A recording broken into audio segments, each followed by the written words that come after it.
L'imaginaire est assez sympa, assez généreux en fait, je trouve, assez ouvert pour tout le monde. On peut y mettre ce qu'on veut et en même temps, ça nous engage bien quelque part. C'est l'univers à la Jules Verne, l'univers un peu ancien, voilà, c'est assez fantastique. Voilà, j'aime le côté fantastique là-dedans.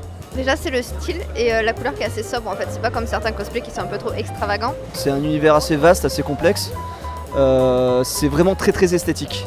C'est surtout ça moi qui m'attire dans le steampunk, ouais. C'est pour ça que je traîne beaucoup par là.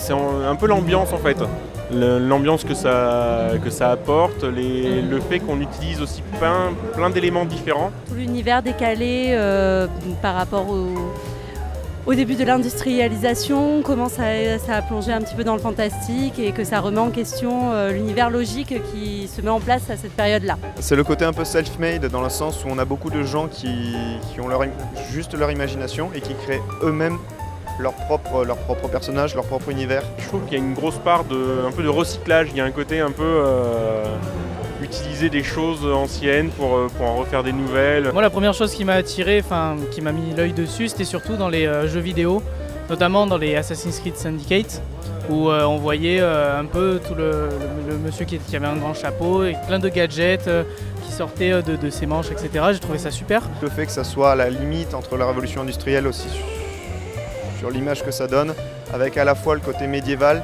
mais un peu de technologie. Enfin, voilà, c'est l'époque qui plaît.